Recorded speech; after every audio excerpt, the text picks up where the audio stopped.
Le dimanche de Pâques 1975 commença comme un jour de fête normale pour la famille Rupert, mais se transforma rapidement en un cauchemar désormais surnommé le massacre familial le plus meurtrier de l'histoire américaine. Restez avec nous tandis que nous révélons comment un homme apparemment inoffensif parvint à assassiner 11 membres de sa famille. James Urban Rupert naît le 29 mars 1934 de sa mère Charity et de son père Leonard Rupert. Lui et son frère aîné, Leonard Jr., grandissent à Hamilton, dans l'Ohio. Cependant, leur petite famille est loin d'être normale. Leonard Sr., connu pour son tempérament violent, rend l'enfance de ses fils traumatisante. Pour couronner le tout, Charity avait ses favoris dès le plus jeune âge des garçons, préférant toujours son aîné plus vif et plus confiant, Leonard, au cadet. James grandit dans un environnement hostile et sa mère lui répétait souvent qu'elle aurait préféré qu'il ne soit jamais né, car elle désirait une fille à sa place. Comme on peut s'y attendre chez un enfant privé d'affection parentale, cela affecta gravement la confiance en soi de Rupert, qui devint solitaire. La négligence de ses parents lui coûta cher, notamment l'insistance de son père à garder des poulets, ce qui provoqua chez James une allergie aux plumes. Malgré son allergie, ses parents se soucièrent peu de son bien-être et continuèrent à garder les volailles. En 1947, alors que Rupert a 12 ans, son père tombe gravement malade et meurt rapidement de la tuberculose. Cependant, ses jours de tourment étaient loin d'être terminés, car son frère aîné prit rapidement la relève du père et n'eut de cesse de harceler son cadet. Par conséquent, les résultats scolaires de Rupert étaient bien inférieurs à ceux de son frère. Sans amis pour le soutenir, Rupert dut tout affronter seul, tandis que Charity continuait d'ignorer son existence. Le harcèlement constant à la maison et à l'école devint si intense qu'à l'âge de 16 ans, Rupert décida d'en finir une fois pour toutes. Il prit des draps chez lui et tenta de se pendre, mais il échoua dans sa tentative de suicide. Cet événement marqua un tournant dans la vie de Rupert, il cessa tout effort pour s'améliorer et accepta son sort de fils inférieur. Ce fut sa première et unique tentative de suicide. Sans surprise, Rupert finit par haïr son frère et sa mère. À l'âge adulte, il mesurait 1,68 m pour seulement 61 kg. Il passa 2 ans à l'université avant d'abandonner également, tandis que son frère le surpassait une fois de plus, obtenant un diplôme d'ingénieur en électricité, bénéficiant du plein soutien de leur mère. Sa rancœur envers son frère atteignit un niveau dangereux lorsque Leonard Jr. épousa une ancienne petite amie de Rupert, nommée Alma, une fille pour laquelle il n'avait jamais perdu ses sentiments. Ce fait fut plus tard cité comme un mobile de sa tuerie. Rupert commença à avoir l'impression que le monde entier était contre lui et se résigna à une vie sans relief. Acceptant la défaite, il se forma au métier de dessinateur industriel mais resta au chômage la majeure partie de sa vie, n'ayant d'autre choix que de continuer à vivre avec sa mère, empruntant souvent de l'argent à elle et à Leonard Jr. Pendant ce temps, son frère non seulement obtint un emploi chez General Electric, mais acheta également une maison à Fairfield où il vivait avec Alma et leurs 8 enfants, Leonard III, Michael, Thomas, Carol, Anne, David, Teresa et John. Peut-être par frustration, Rupert développa une attirance pour les armes à feu. Parmi sa collection figurait un 357 Magnum, 2 pistolets 22 et un fusil 22. Deux choses devinrent rituelles pour lui, la consommation d'alcool et le tir à la cible. Rupert buvait pour supporter l'ambiance toxique à la maison et pour anesthésier son sentiment d'infériorité. En vieillissant et restant sans emploi, Charity, lasse de sa consommation, le menaça de l'expulser s'il ne payait pas un loyer. Cependant, ayant perdu toutes ses économies lors du krach boursier de 1973 à 1974, Rupert n'avait aucun moyen de payer sa part. Bien que Charity ait voulu par cette menace le motiver à reprendre sa vie en main, elle le poussa sans le savoir vers son point de rupture. Alors que la menace d'expulsion planait, Rupert approchait de son point de rupture. En achetant des munitions un jour, il s'enquit de silencieux mais n'alla pas au bout de son intention. Le 29 mars 1975, Rupert fêta ses 41 ans. Ce jour-là, il fut vu près de la Great Miami River à Hamilton, en train de tirer sur des canettes. Cet élément devint crucial pour l'accusation. On peut arguer qu'il se préparait peut-être pour l'une des nuits les plus sanglantes de l'histoire de Hamilton, Ohio. Ce soir-là, Rupert entra en titubant dans un bar appelé le Asterisk 19 TH Old Cocktail Lounge Asterisk. Il y rencontra Wanda Bishop, 28 ans, mère de 5 enfants, qui y travaillait. Il lui confessa que sa mère le menaçait d'expulsion s'il ne trouvait pas de travail pour payer son loyer, Charity lui ayant dit que s'il avait de l'argent pour boire, il pouvait aussi lui en payer. Wanda se souvint que Rupert insistait sur le fait qu'il devait trouver une solution.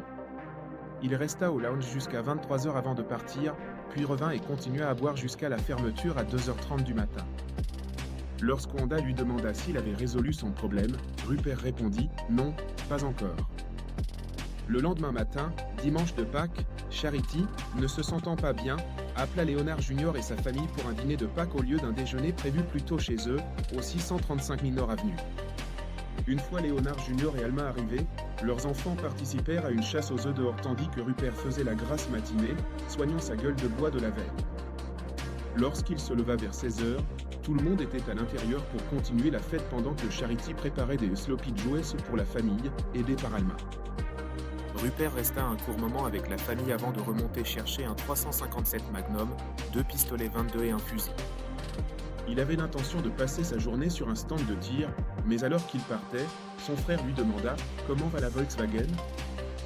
Rupert prit cela pour une insulte, la remarque de Leonard Jr. lui rappelant son propre échec à mener une vie réussie comme son frère. Au lieu de se rendre au stand de tir comme prévu, Rupert prit une décision impulsive qui non seulement altéra à jamais le cours de sa vie, mais vola aussi la vie à 11 personnes.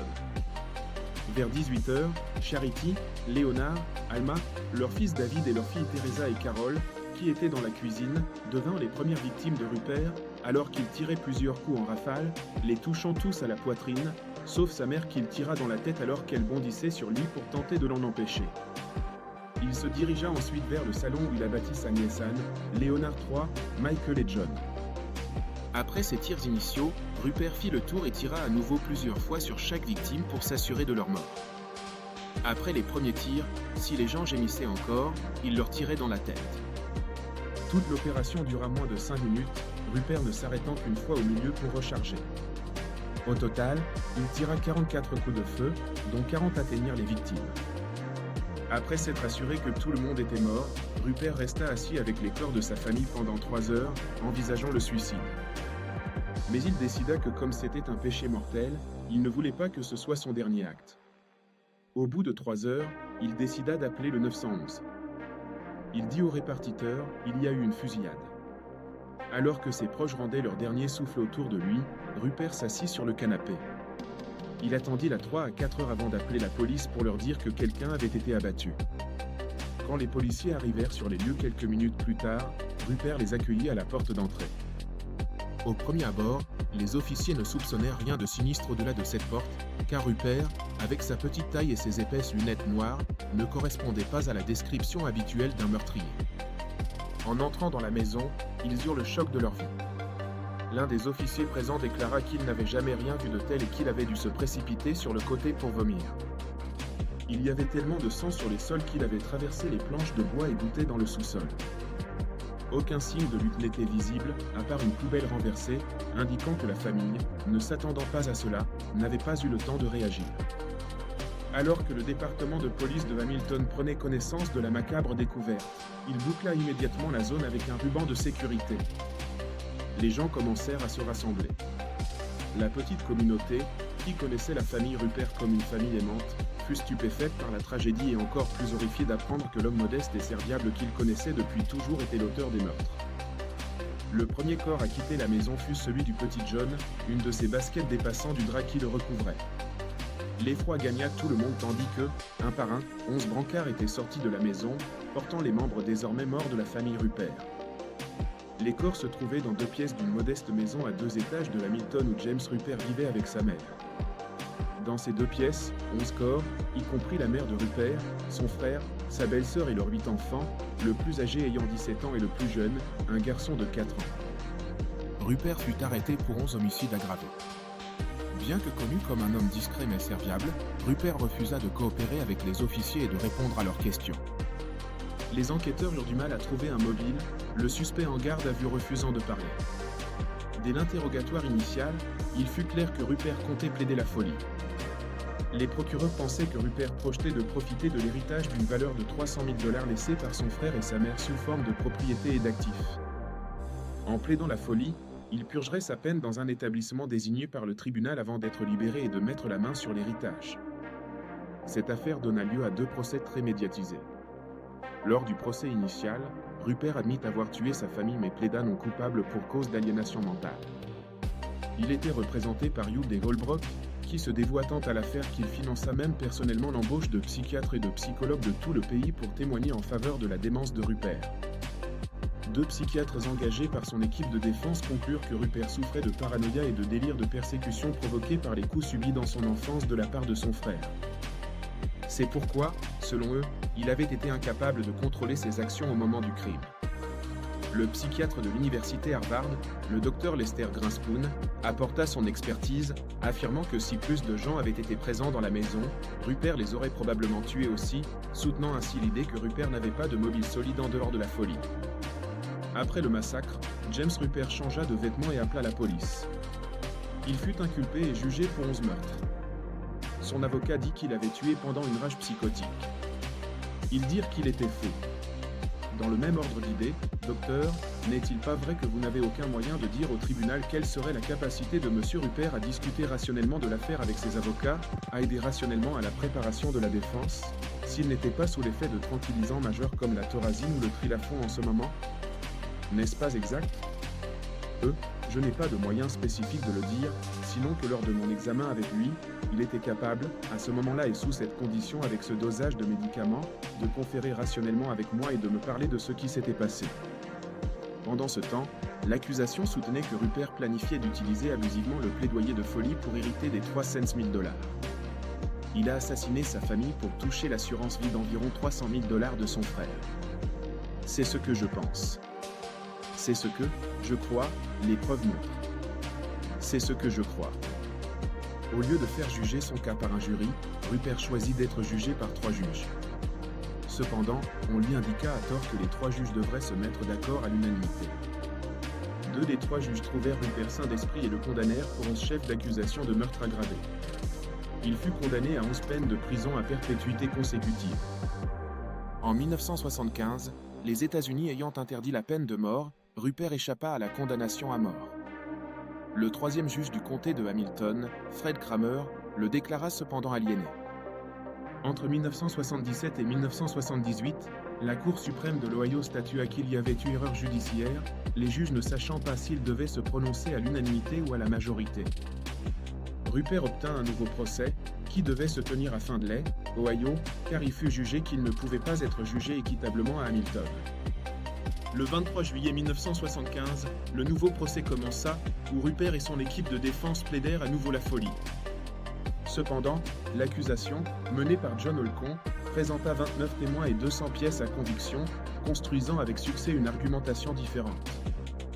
Il affirma que ses demandes concernant les silencieux, ses entraînements de tir et ses propos sur sa mère comme un problème à résoudre indiquaient tous que ce massacre était un crime soigneusement prémédité, d'autant plus que les coups de feu avaient été tirés au moment où les cloches de l'église sonnaient, couvrant ainsi le bruit des détonations et empêchant quiconque d'appeler les autorités. Il ajouta que Rupert visait délibérément le plaidoyer de folie car cela garantirait son envoi à l'hôpital psychiatrique d'État de Lima, où il serait éventuellement déclaré sain d'esprit. Cela lui permettrait d'hériter facilement des 300 000 $ laissés par Leonard et Charity, ce qu'il ne pourrait pas faire s'il était reconnu coupable de meurtre. Sur la base de l'argumentation convaincante de l'accusation, Rupert fut à nouveau condamné à 11 peines de prison à perpétuité consécutive. Quelques années plus tard, en 1982, lors d'un appel, Rupert obtint un autre procès où son avocat réussit à convaincre le jury de lui accorder le plaidoyer de folie. Rupert fut inculpé pour 2 chefs de meurtre au premier degré mais fut reconnu non coupable pour les 9 autres chefs d'accusation de meurtre pour cause d'aliénation mentale. Le seul membre de la famille à assister au procès était la mère d'Alma, Edna Algie. Elle blâma Rupert pour 13 morts, y compris celle de son mari, qui se suicida 3 ans après les faits, le jour de Pâques, ainsi que celle d'un juré qui s'effondra pendant le procès et mourut d'une crise cardiaque. Quand Edna mourut, sa pierre tombale indiqua qu'elle avait été précédée dans la mort par 8 petits-enfants. À 48 ans, Rupert fut incarcéré par le département de la réhabilitation et de la correction de l'Ohio au Franklin Medical Center à Columbus. 13 ans plus tard, à 61 ans, la commission d'application des peines de l'État lui accorda une nouvelle audience de libération conditionnelle, qui fut refusée. Il en obtint 2 autres, en 2005 et 2015, toutes refusées. Lors de sa dernière audience en 2015, la commission de libération conditionnelle de l'établissement correctionnel d'Allen Oakwood publia une déclaration indiquant que Rupert n'était pas apte à la libération en raison de sa conduite négative en détention et d'une forte opposition de la communauté. 7 ans plus tard, Rupert mourut à l'âge de 88 ans de cause naturelle, après avoir passé 47 ans en prison. Un homme qui a abattu et tué 11 membres de sa famille le dimanche de Pâques 1975 est décédé. James Rupert est mort ce week-end au Franklin Medical Center de Columbus à l'âge de 88 ans. Le Hamilton Journal News indique qu'il est mort de cause naturelle. La famille Rupert fut enterrée à l'Arlington Memorial Garden de Cincinnati, Ohio. Un an après l'odieux massacre, la maison fut ouverte au public. Les biens de la famille Rupert furent vendus aux enchères et les parquets en bois dur furent recouverts d'une moquette là où les taches de sang étaient difficiles à enlever. La maison fut louée à une famille ignorante de son histoire. Dès qu'ils la prirent, ils déménagèrent, se plaignant d'entendre des voix étranges et d'autres bruits inexpliqués. À ce jour, la maison reste occupée. Encore aujourd'hui, le massacre du dimanche de Pâques est considéré comme l'un des massacres familiaux les plus meurtriers d'Amérique. Un livre intitulé Asterisk The Easter Sunday Massacre, A Prosecutor's Diary, The True Story of Mass Murdered James Rupert Asterisk, écrit par Karen Holcomb, la belle-fille du procureur en chef John Holcomb, fut publié à partir de ses notes laissées après sa mort. Karen Holcomb découvrit cette affaire dans les années 1990 lorsqu'elle était journaliste pour Asterisk The Journal News Asterisk. Elle ignorait alors que sa couverture l'amènerait à épouser le fils du procureur et, des décennies plus tard, à transformer les mots de son défunt beau-père en un livre détaillant le traumatisme laissé par cette tragédie. Qu'avez-vous pensé de cette affaire ? Pensez-vous que Rupert était éligible au plaidoyer de folie, ou que c'était un plan élaboré qu'il avait conçu après avoir décidé qu'il en avait assez d'accepter les abus subis toute sa vie ? Partagez vos réflexions dans les commentaires ci-dessous.